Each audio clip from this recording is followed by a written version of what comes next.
back once again to the Pulse. Chance, you're a little off camera there, buddy. There he is. Don't fall when you get down this time. No, it's upstaging me. I don't need this.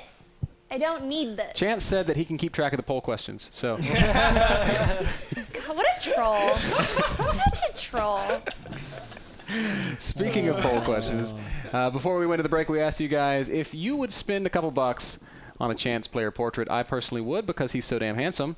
What did the community say, Lauren?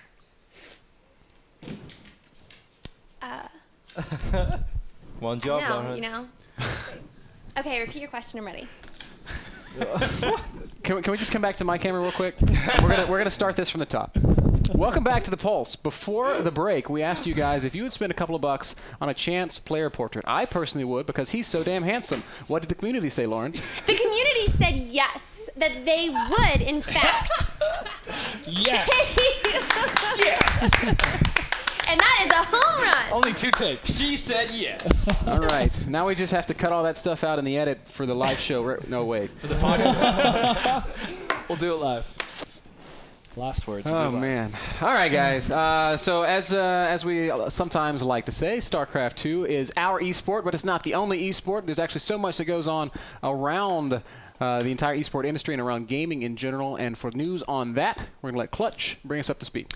Thank you, Mr. Bitter. Plenty of news in the world of Dota 2, League of Legends, Call of Duty, Planetside II, which is a title we haven't talked about yet on the Pulse. Very exciting news. Some really cool stuff to feature here, especially Team Liquid's Korok. Got a really cool highlight video of him. So let's go to it, guys, in this edition of Up to Speed.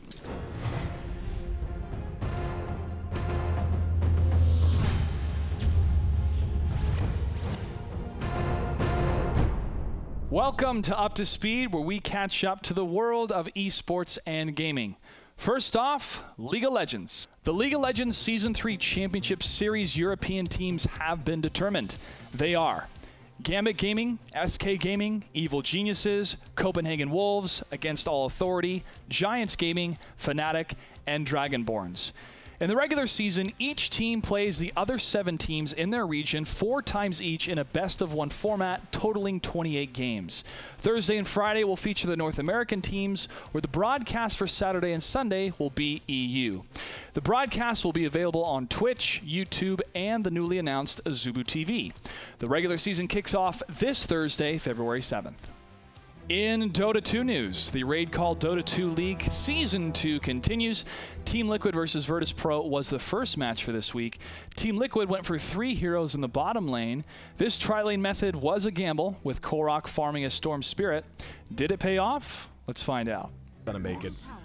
And yeah, this is getting real bad. The Night Stalker just building on his gold, on his experience. Bulb is there to use the laser. That's gonna buy him some time. Here's KSI though. Illuminate, full charge is gonna connect. Now Bulba gonna be finished off with the Void. There's a Soul Rip to keep. Oh, good engagement by Korok though. Comes out of the woodwork. Using that long-range initiation. Is able to turn that around and at least even it out. Make it 2 for 2. Oh, look at that. They're fighting right now. There we go. Good reverse polarity following up the initiation out of Korok. That's what Liquid has to do, what they want to do. Now they're gonna catch NS as well. And VP overstaying their welcome. But in freeing Airman up, he's already got a level 2 defusal as well as his ultimate orb. So he's going to have a Manta style basically, yeah, done. And that's going to be picked off. That's a big deal. Getting the courier just as it was about ready to deliver the Manta style recipe. So very, very cheeky move there out of Korok. Takes the courier away and delays that Manta style at least a little while. But the point still stands though with the Phantom Lancer. Is that, I mean, his inventory has filled itself out, and here we go.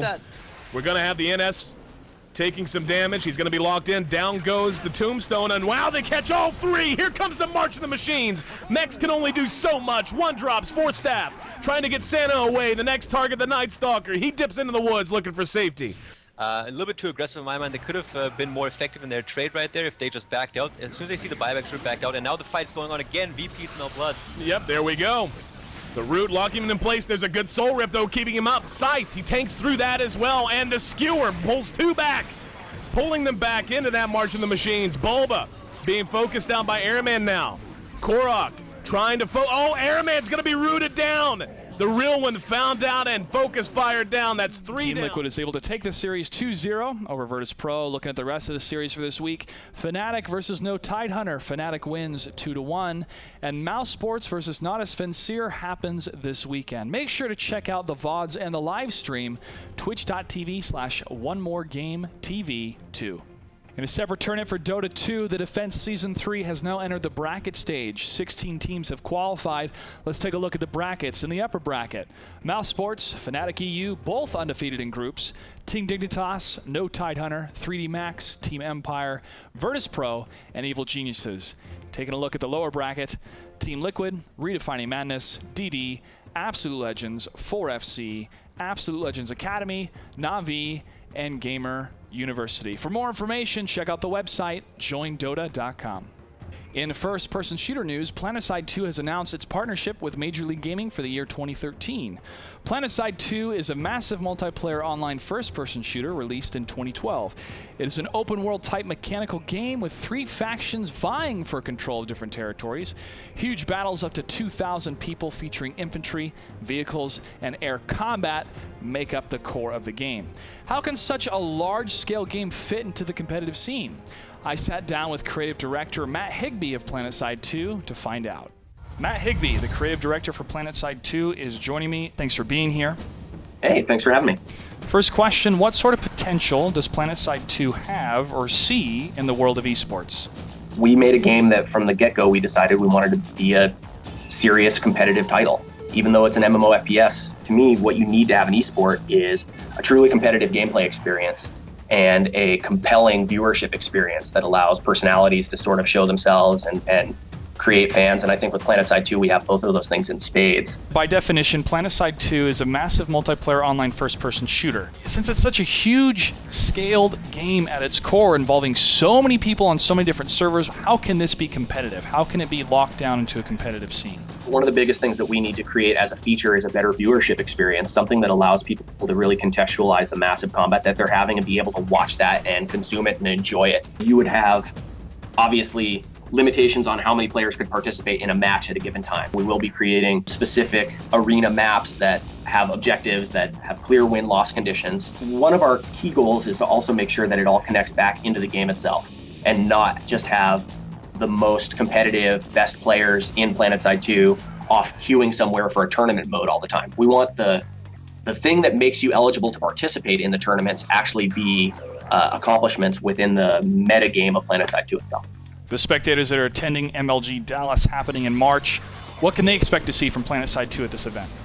Well, I think in March we're going to be talking a lot more about specifics of what our plans are going to be for esports, what type of leagues are going to be there, how the tournament structures are going to be set up. The coolest thing I think about Planetside 2 as an esport is it's going to look completely different than what everything else people have seen in esports looks like right now. It's going to focus more on team play, teamwork, tactics, strategy, figuring out how we use all of our advantages and leverage them best for an esports audience. And we'll be talking a lot more about the specifics of that in March. Matt Higbee, creative director of Planetside 2, thank you for your time. Thank you, man. You guys can catch more information about Planetside 2 at the website, planetside2.com, and on Twitter at Planetside2. And in more first-person shooter news, Call of Duty has announced a $1 million tournament. That's right! $1 million is at stake. Activision has partnered with Microsoft, MLG, and ESL to host a Call of Duty Black Ops II 32-team tournament in Hollywood, California, April 5th through the 7th. The qualifiers work as follows. 8 teams can qualify from each of 4 different regions. First, MLG Winter Championship, then the ESL European Championship, plus the Asia, Australia, and Brazil regions, and finally, via the online league play. For more information, make sure to visit the website elite.callofduty.com/esports. And finally, in Minecraft news, WesteroScraft is a Minecraft server dedicated to rebuilding the land of Westeros from the popular series A Song of Ice and Fire, written by George R.R. Martin, or as we all call it, the Game of Thrones. King's Landing project made headlines. Let's take a look at some incredible engineering in the world of Minecraft.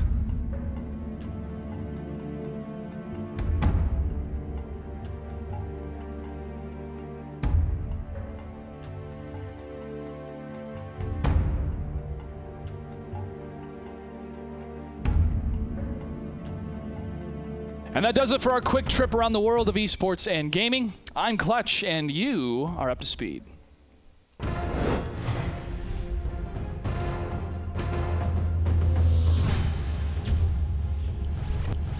I was so tempted to say, after I said $1 million, I would do this. But that is a lot of money. It's a lot of money, and it's so cool to see that Treyarch is really pushing it. They pushed Black Ops 1 with the MLG circuit when it was out, and they're really pushing Black Ops 2. I want to go. April, I'll be there.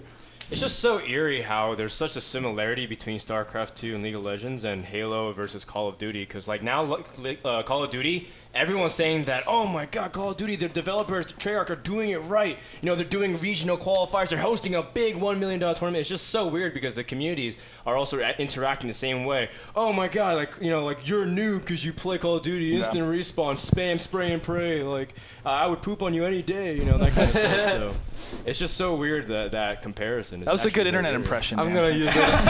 I'm gonna use it on the letter, man. Hey, man. Hey, do you know how much of a beast I am? I would poop on you any day. Well, you know, also the Westeros Minecraft thing is so cool. Dude, that is so cool. What the heck? And I can't wait At until first that I was series like, comes out again. Minecraft making the Pulse news? Really? And I was like, that's awesome. Yeah, dude. I'll cover everything. When is that? March cool. 31st, I think? Something like that? Game of Thrones returns? It's in March, I know that. I just read the books, man. I mean, we got Heart of the Swarm. Hipster, the books, man. Yeah, I know. The books and the series. They're different. They're not the same. Really? They changed. I watched the first couple episodes of A Song of Ice and Fire or Game of Thrones or whatever. Yeah. And like I was kind of turned off by it because I didn't like how different it was from the books. Are there a lot of books, man?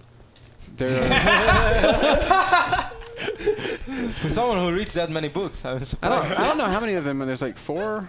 No, I don't know. 5. I haven't read them maybe? yet. I think there's 6. All I know is that he takes forever to write the I new don't ones. like And reading. I really want to read the next one, but at his pace, it's going to be out in 2030. Yeah, we'll find out. so- Well, to I'm sure he's comment working on more on the show. should Sorry. watch it. We'll have a marathon. To comment more on engineering in the world, we saw some great engineering in Minecraft. We also saw some really cool engineering when it comes to computers. That Lauren Elise. segue. Oh, damn. You I got just have to- to take a second to like